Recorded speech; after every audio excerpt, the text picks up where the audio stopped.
이지원의 어머니 곽진숙의 이야기.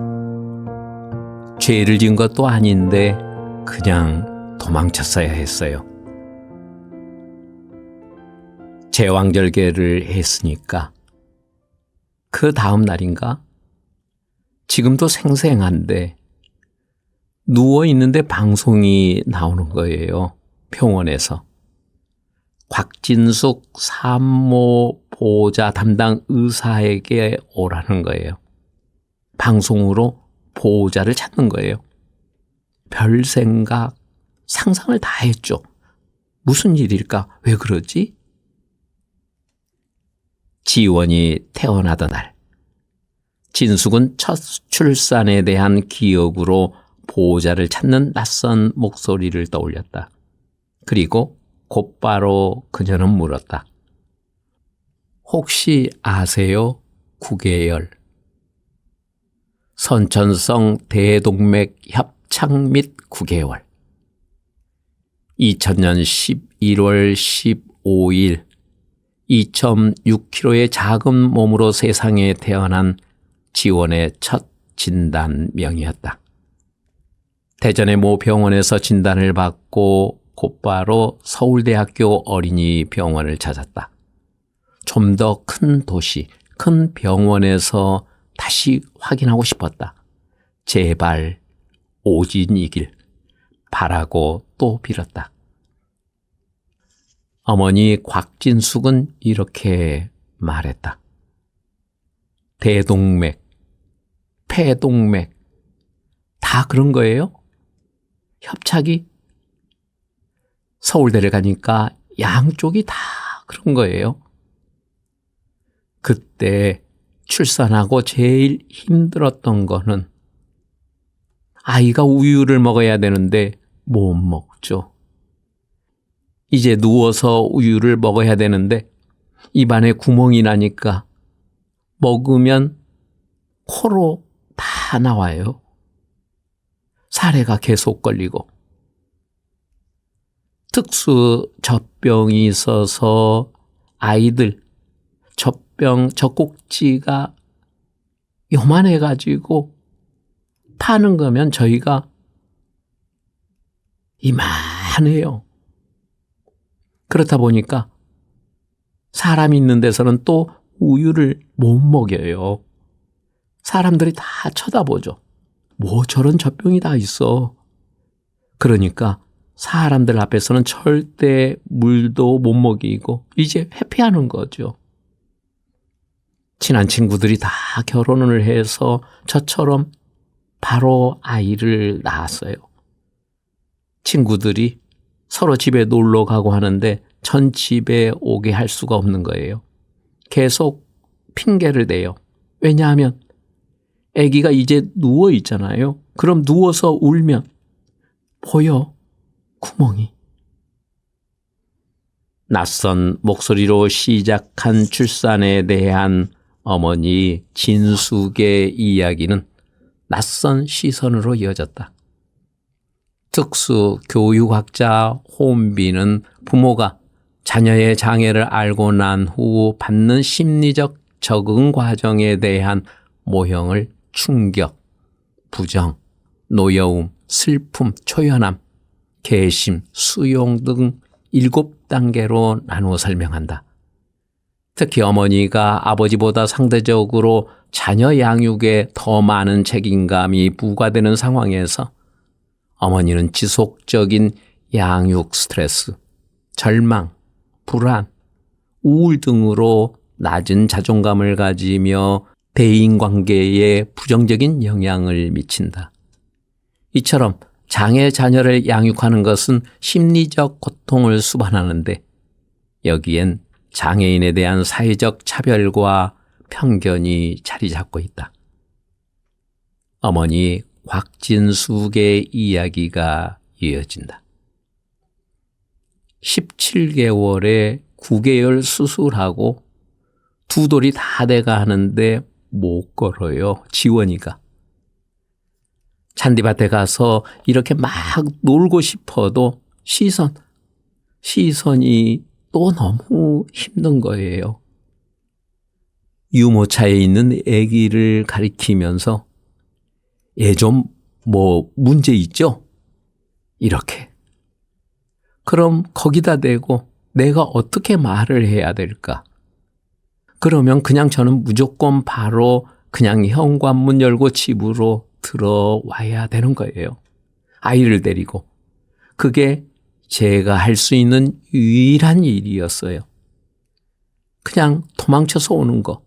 그러니까 죄를 진 건 아닌데 그냥 도망쳤어야 됐어요. 장애아동 어머니가 장애아를 양육하면서 겪는 편견 및 차별 경험은 비장애 아동과 장애 아동을 비교하고 바라보는 사회적 시선에 있다. 장애 아동을 이해하고 수용하는 태도보다는 잘못된 지각, 편견, 고정관념, 거부감으로 장애 아동을 바라보는 사회적 시선은 출산과 동시에 진숙을 오랫동안 괴롭혔다.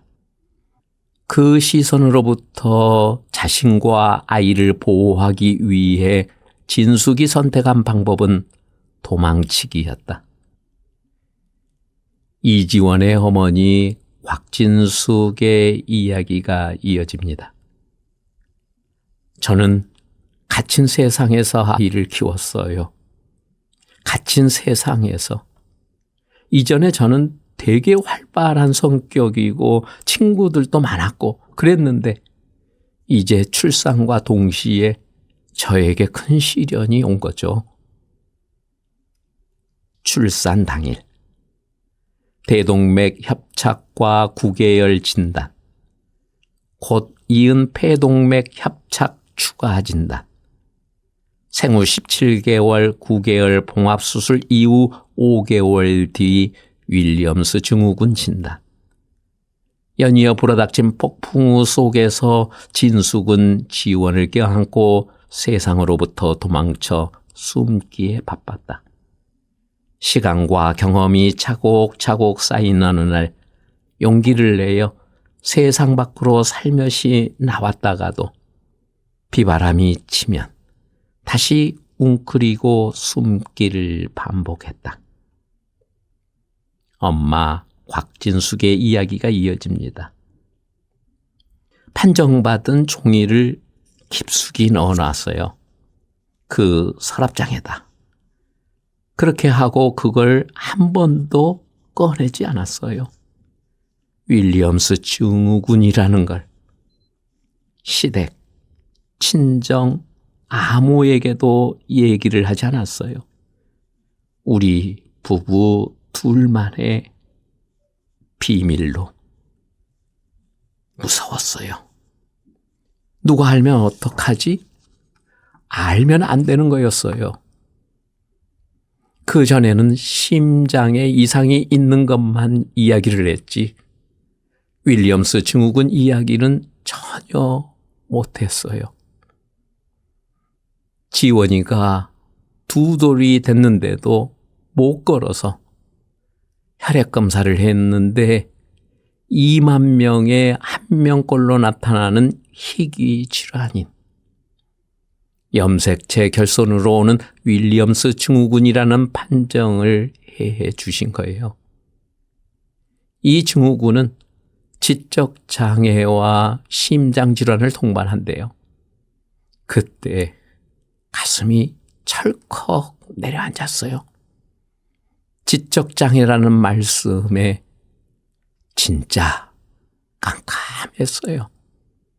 아무것도 들리지도 않고 어떡하지? 내가 애를 어떻게 키우지? 내가 애를 어떻게 키우지?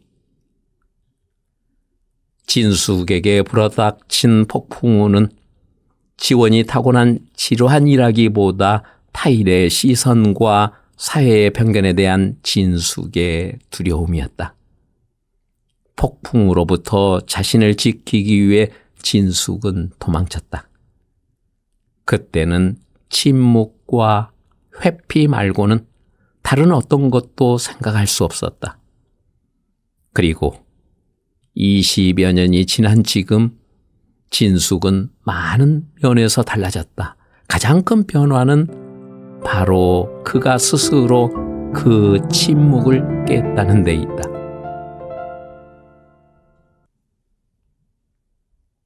절대 음감의 발견과 지원의 재능. 무언가의 소질이 있다는 말 처음이었죠. 부모의 조바심과 관계없이 지원은 무럭무럭 자라났다. 그리고는 그 또래 아이들이 저마다의 빛을 내며 반짝이듯 지원도 자신만의 빛을 내기 시작했다. 지원이 초등학교에 들어갈 무렵의 일이다. 어머니 곽진숙의 증언입니다. 피아노 선생님이 지원이가 음감이 너무 좋대요. 듣고 치는 절대 음감이 있다는 거예요. 피아노 교사의 말을 듣고 불현듯 진숙은 잊고 있던 일이 떠올랐다. 지원 생후 2돌 당시 윌리엄스 증후군을 진단받았을 때의 일이다. 어머니 곽진숙의 이야기가 이어집니다. 의사 선생님께서 윌리엄 증후군 아이들 같은 경우에는 해외에서도 그렇고 음악하고 미술의 재능을 보이는 아이들이 있으니까 잘 관찰해서 키우라는 거예요. 나를 위로해 주려고 이렇게 말씀하시는구나 하고 그냥 귀담아 듣지 않고 이제 왔죠. 절대 음감이란 기준이 되는 다른 소리에 도움 없이 소리의 높이를 이름으로 파악할 수 있는 능력을 말한다. 지원은 악보를 볼 줄 몰랐지만 처음 듣는 음악도 한 번에 모방해서 정확한 음으로 연주하고 부를 수 있었다. 절대 음감 능력을 소유한 사람은 전 세계에서 0.1%에 불과하다고 알려져 있다. 하지만 피아노 학원은 또래 아이들의 괴롭힘으로 머지않아 그만두게 되었다. 바이올린도 배워봤지만 기악은 기본적으로 악보를 볼 줄 알아야 했기 때문에 지원에게는 한계가 있었다. 그렇다면 성악이 어떨까? 동요도 골잘 따라 부르는데 성악을 하게 되면 이태리어로 노래를 불러야 할 텐데 어렵지 않을까? 그러다 우연한 기회에 지원은 어머니 진숙을 따라 집 근처에 있는 국악원에 가게 된다. 지원 양의 어머니는 다음과 같이 이야기합니다. 절대음감이라는 이야기를 듣고 나서 좀 더 저희가 이렇게 심층적으로 고민을 했던 것 같아요. 성악을 시킬까? 어렵지 않을까? 접었어요. 일단 생각만 하다가 그러다 제가 장구를 배울 일이 있어서 지원이를 앉혀놓고 배우는데 오히려 애가 장구 치면서 민요를 부르는데 저보다 가사를 더 빨리 외우고 음도 저보다 더 빨리 익히는 거예요. 선생님이 소질이 있다고 처음 들은 거예요. 태어나서 항상 불려가서 이상해요, 안 돼요, 문제가 있는 것 같아요. 그런 말만 듣다가 소질이 있다는 이야기를 처음 들은 거예요. 사실 지원의 음악에 대한 흥미와 관심은 좀 더 일찍 시작되었다. 적어도 영식과 진숙의 기억 속에는 그렇다. 당시에는 무심코 흘려보냈던 일이지만 지원은 아주 어릴 적부터 음악에 남다른 관심을 보였다. 어머니 이 이야기를 들어봅니다. 아이를 키우고 행동을 보면서 의사 선생님 말이 생각이 난 거예요. 아, 얘가 음악에 관심이 있나? 그래서 이제 그때부터 탬버린도 사다 주고 건반도 사주고 아코디언, 하모니카, 북 같은 것도 사서 주고 했어요. 놀잇감으로 이제 준 거죠. 좋아하더라고요. 한 번은 놀랐던 게 미술관에 갔을 텐데 전시실 가운데 이렇게 서서 가만히 있는 거예요. 그래서 뭘 해? 그러면 이렇게 가리켜요. 천장을. 스피커가 천장에 있잖아요. 그걸 듣고 있는 거예요. 마트에 가도 애들은 장난감 고르고 과자 고르는데 가만히 이렇게 서 있어요. 마트에서 흘러나오는 음악을 듣고 있는 거예요. 초등학교 입학과 특수교육 대상. 반평균 깎아먹는다고? 우리 애는 장애인이 아니야. 2006년 지원이 7살이 되던 해. 미뤄왔던 대동맥과 폐동맥 협착증 수술을 진행했다. 활동량이 늘어나는 학교 생활을 위해서는 수술을 더 미룰 수 없었다. 수술 후 회복과 적응기를 거쳐 또래보다 1년 늦은 2008년 9살의 지원은 공주교육대학교 부설초등학교에 입학했다. 이 무렵 진숙과 영식은 8년간 둘만의 비밀로 간직했던 지원의 장애와 직면하게 된다. 지원의 어머니 곽진숙이 이때의 이야기를 전합니다. 저는 좋아질 거라고 생각했어요. 나아질 거라고.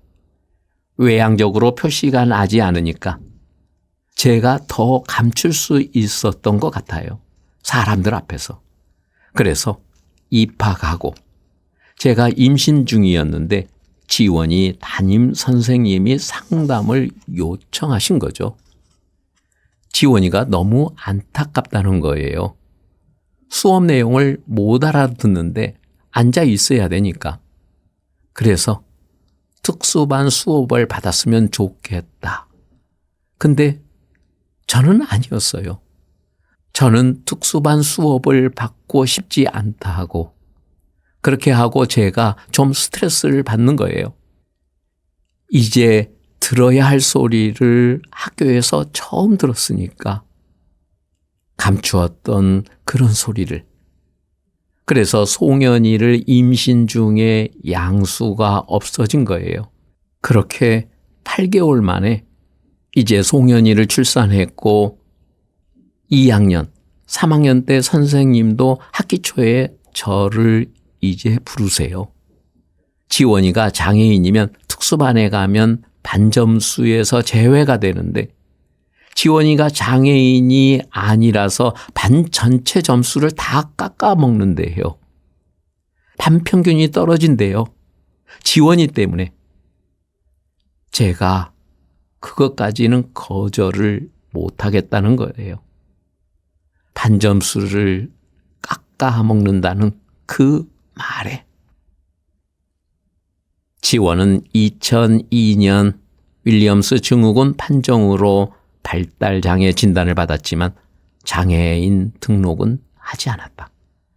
지원의 담임 교사들이 권한 특수반 수업은 장애인 등록과 별개로 선정하는 특수교육 대상자를 말한다. 등록 장애인이 아니더라도 장애인 등에 대한 특수교육법 제15조에 의거 특수교육 대상자로 선정될 수 있다. 진숙은 반쯤 등 떠밀려 특수교육 대상자 신청서를 접수했다. 지원의 손을 잡고 진단평가장으로 향하던 날을 회상하며 진숙은 쏟아진 눈물을 감추지 못했다. 비가 억수로 왔어요. 애를 태우고 검사 받으러 가는데 지원이 아빠는 학원 가서 없고 제가 이제 애를 태우고 가는데 비가 너무너무 많이 오는 거예요. 하늘도 내 마음을 아나보다. 비가 막 오는데 제가 엉엉 울면서 애를 태우고 갔어요. 난 가고 싶지 않는데 가야 되는 거잖아요. 제가 기도를 했어요. 아니길. 나는 거기 특수반에 보내고 싶지 않기 때문에 우리 애는 장애인이 아니야. 결과 나올 때까지 아니길, 아니길, 아닐 거야. 진숙의 바람이 간절해서였을까? 아직 때가 되지 않았던 걸까? 교육청으로부터 날아온 결과는 이지원 특수교육 대상으로 해당 없음이었다. 이후 학교에서는 더 이상 지원에게 특수반을 권하지 않았고 진숙의 바람대로 지원은 초등학교를 졸업할 수 있었다. 중학교 입학과 학교 생활. 눈에 띄는 만큼 보이지 않는 투명 인간처럼. 지원의 중학교 진학을 앞두고 진숙의 고민은 다시 시작되었다. 여전히 장애인 등록도, 특수교육 대상자 신청도 하지 않는 상태였기 때문이다. 중학교는 평준화 정책이 적용되는 터라 특별한 사항이 없다면 지원은 시내에 소재한 A 중학교에 배정될 것이었다. 입학과 동시에 특수반 이슈가 또 불거질 것이 불보듯 뻔했다. 진숙은 피하고 싶었다. 게다가 해당 학교는 공주시에서도 규모가 큰 중학교 중 하나였다. 지원의 장애를 고려할 때 소규모 학교를 택하고 싶었다. 그래서 선택한 곳이 공주시 외곽 면 단위에 소재한 우성중학교였다. 마침 우성중학교는 국악 특별활동도 활성화되어 있어서 지원에게 더욱 적합해 보였다. 아버지 이영식의 회상입니다. 전교생이 적고 공부에 대한 어떤 스트레스를 덜 주는 학교를 고른 거죠. 특수반에 안 가는 대신 선생님이 조금 더 케어해 줄 수 있는. 지원의 중학교 시절에 대한 구술을 진행하던 중 영식은 잊고 있던 아픈 기억을 떠올렸다. 중학교 때 애를 태우러 학교에 갔는데 화장실 갔다 와서 좀 뒤처리가 잘 안 됐는지 교복 치마 끝단이 스타킹에 이렇게 끼어 있는 거예요. 뒤에서 보면 안에 속바지 이런 게 보이잖아요. 남녀 공학이니까 여학생들이 얘기해 줘도 되는데 그걸 안 한 거죠. 너무 화가 나서 울컥울컥하고 정말 주체가 안 돼가지고 전교생이 120명 남짓한 작은 학교에서 지원은 눈에 띄는 친구였을 것이다. 당시만 해도 교육과정의 장애 인식 개선을 위한 교육이나 활동이 저조했던 시절이었다. 지원은 눈에 띄는 만큼 보이지 않는 투명 인간과도 같았다. 그러던 어느 날이었다. 여느 날과 마찬가지로 지원이를 데리러 교문 앞에 서 있는 진숙은 그동안 겪어보지 못했던 경험을 하게 된다. 지원이와 같은 반 친구들로 보이는 아이들이 진숙에게 말을 걸어온 것이다. 지원이 어머니 곽진숙의 이야기입니다. 교장 선생님께서 연락을 해서 학교 축제 때 지원이가 공연을 해줬으면 좋겠다는 거예요. 너무 감사했죠. 소중한 무대고 2학년 몇 반에서 이지원이 이상한 애였는데 한복을 입고 저런 노래를 하네. 국악을 하네. 민요를 하네. 아이들이 지원이를 바라보는 시선이 달라지더라고요. 말 한 번 안 걸던 아이도 지원이한테 말을 걸고 지원이 오늘 노래했어요. 음악 선생님이 노래 시켰어요. 짱 잘해요. 인사 한 번 안 하던 친구들이 아는 척을 해주는 거예요. 지원이도 어깨가 으쓱해졌죠. 장애 학생에 대한 그런 배려가. 각종 경연대회 석권과 방송 출연. 장애 예술계에 떠오르는 샛별이 되다. 장애인 등록 이후 지원은 더 넓은 세상을 만나게 된다. 9년 동안 꾸준히 갈고 닦아 쌓아온 음악적 기량은 세상을 향한 힘찬 발걸음의 날개가 되어 주었다. 수도 선부. 물이 차오르면 배가 저절로 뜬다. 준비된 자에게는 반드시 기회가 오기 마련이라는 걸 지원은 증명해 내기라도 하듯 출전하는 대회마다 큰 상을 휩쓸다시피 했다. 그 시장은 삼성 디스플레이 볼레드 합창단이었다. 1학년 학기 초 어느 날 학교를 통해 장애인 합창단 오디션 신청서를 받게 된 것이다. 오디션에서 지원은 당당히 최우수상을 받고 단원으로 선발되었다. 진숙은 어안이 벙벙할 지경이었다. 지원의 음악 실력을 인정받은 것도 기뻤지만 진숙을 놀라게 한 건 따로 있었다. 이지원 양의 어머니 곽진숙의 들뜬 목소리입니다. 신세계였어요, 정말. 아이의 장애 정도가 너무 심한데 엄마들은 너무 밝고 드러내서 케어하는 모습이 나는 그렇게 해본 적이 없는데 엄마들을 보면서 제가 위로를 받았어요. 또 엄마들이 지원이가 노래를 너무 잘하니까 신기해하는 거예요. 제가 부럽대요. 중고등학교에 가서는 어떻게 하면 맨 끝에만 이렇게 쭈그리고 있다가 누가 지원이 엄마예요? 알아보면 어떡하지? 이런 삶을 살다가 그러면서 저도 이제 마음이 열리는 거예요. 제가 힘든 것도 이야기하게 되고 그때 정말 많은 걸 제가 보고 느끼고 반성하고 지원은 매주 볼레드 합창단 단원으로 연습과 활동을 이어갔다. 혼자가 아닌 타인과 함께 노래로 하나 되는 시간은 지원에게 특별하고 소중한 경험이었다.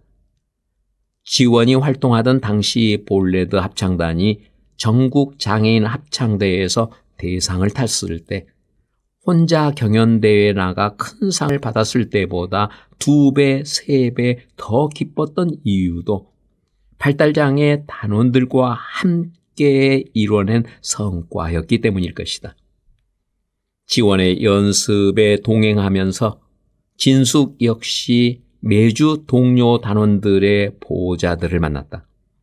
진숙은 다른 보호자들과 만나면서 장애인 자녀를 키우면서 겪는 어려움과 부담감, 스트레스 등을 공유하며 공감과 위로를 얻었다. 지원을 낳아 기른 지 16년 만에 처음 해보는 경험이었다.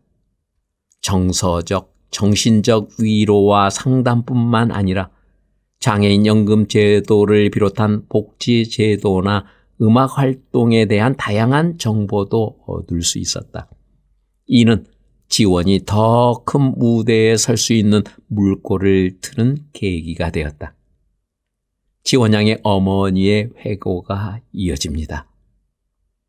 엄마들에게 이야기를 듣고 서울에 어떤 대회가 있는지 적어왔어요. 그래서 아빠가 그날 바로 홈페이지에 들어가니까 접수 기간이에요. 마침 접수해볼까? 서울에 있는 장애 아이들은 어떤 수준일까?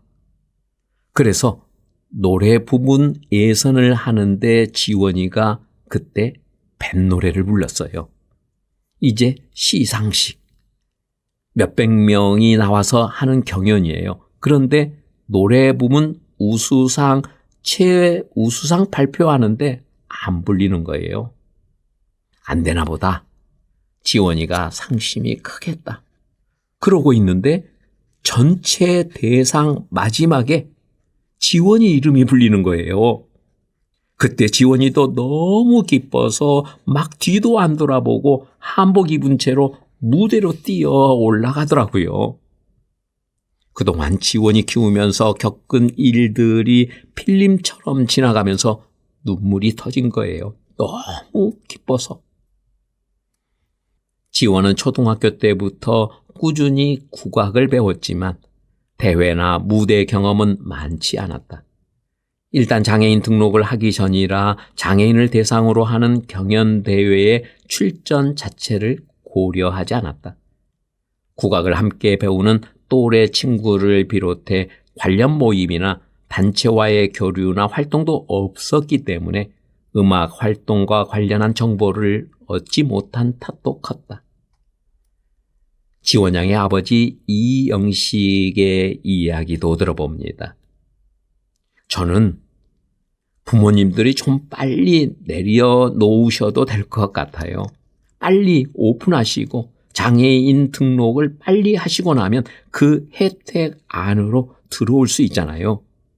울타리 안에 들어오지 못하면 겉돌게 되는 거죠. 그러니까 이 아이는 장애인도 아니고 비장애인도 아니고 그 경계에 머물러 있게 되는 거예요.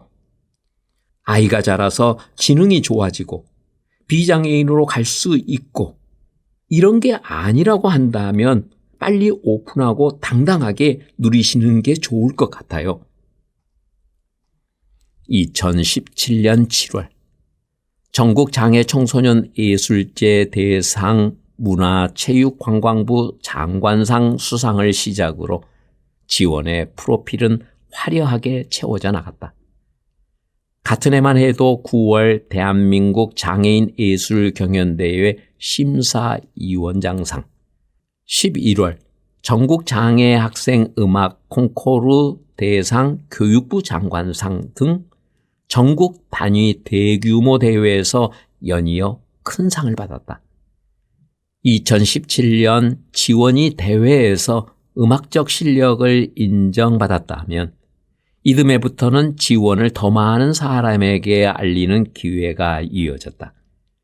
2018년 평창 패럴림픽 폐막식에 장애 예술인을 대표하여 지원이 공식 초청받은 데에 이어 KBS 1 음악 경영 프로그램 노래가 좋아에 출연해 3연승을 거머쥐게 된 것이다. 어머니의 자랑스러운 목소리입니다. 1학년 때 온갖 대회를 다 나가다 보니까 주변에서 여기 대회도 나가봐라. 대회에서 다 우수한 성적을 하고 문체부 장관상, 교육부 장관상을 받으면서 고2 때부터 장애인 단체에서 행사 문의가 계속 들어오는 거예요. 정말 지원이가 그동안 서보지도 않는 큰 행사에 정부 기념식에도 나가고 노래가 좋아해서 3연승을 해서 상으로 결혼하고 처음으로 해외여행도 갔다 온 거예요. 그러고 나니까 이제 사랑의 가족, KBS 다큐 인간극장 촬영 제의도 들어오고 방송 활동이 늘어났죠.